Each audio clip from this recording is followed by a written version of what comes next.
దేవుని పిల్లలమని మనం ఎక్కడ కూడా మనము రుజువు చూపించలేము, శరీరంలో రుజువు చూపించలేము. బ్లడ్ టెస్ట్ తీసుకొని ఇదిగో నేను దేవుని కుమారుడిని అని చూపించలేవు. బర్త్ సర్టిఫికెట్ ఎక్కడ కూడా నీకు దొరకదు.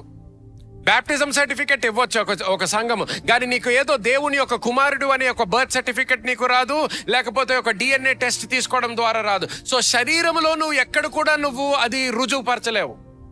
కానీ రుజువు పరచకపోయినా ఇక్కడ దేవుని యొక్క పిల్లలు ఎంతమంది ఉన్నారు? చేతుల పైకి ఎత్తండి. చూడండి ఎంతమంది చేతులు పైకెత్తారు.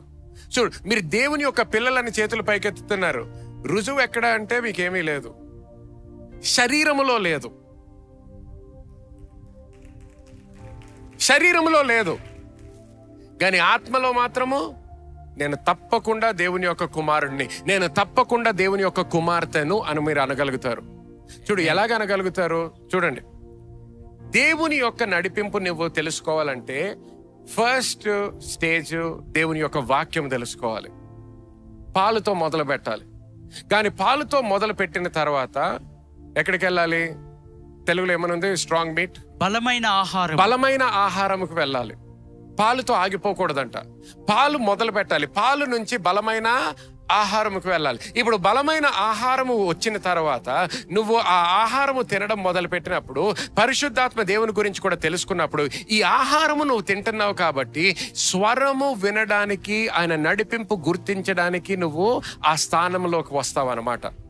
సో ఇప్పుడు ఎవరైనా వేరే వాళ్ళు వచ్చి అదంతా ఇమోషనల్, అదేదో అలా పాటలు పాడారు, లేదో అబద్ధాలు చెప్పారు, 2-3 కథలు చెప్పేశారు కాబట్టి ఏంటో నువ్వు మారిపోయాను అనుకుంటున్నావు, నీ జీవితం ఏం మారలేదు, అదంతా ఫేక్ అన్నారు అనుకోండి, నమ్మేస్తారా ఇప్పుడు?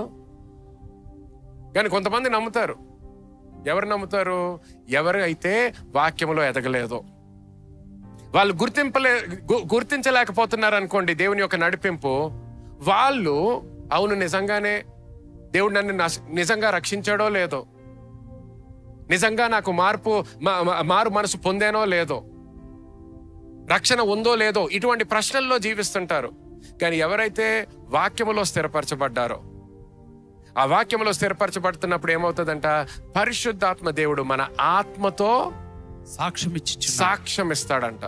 ఇప్పుడు మీకు ఆ సాక్ష్యం ఉంది కాబట్టి, ఆ సాక్ష్యాన్ని మీరు గుర్తించారు కాబట్టి మీరేమంటారు? ఎవరు ఏది అన్నా కూడా నాకు ఎటువంటి రుజువు అక్కర్లేదు, నా ఆత్మలో నాకు తెలుసు, ఆ వాక్యానుసారంగా నాకు తెలుసు, వాక్యములో చదివాను, ఆ వాక్యము నా హృదయంలో నాటబడ్డది, ఆ హృదయంలో నాటబడిన వాక్యానికి ఆయన పరిశుద్ధాత్మ దేవుడు వచ్చి ఇప్పుడు సాక్ష్యం ఇస్తున్నాడు. సాక్ష్యం ఇచ్చాడు కాబట్టి నేను రక్షింపబడ్డాను.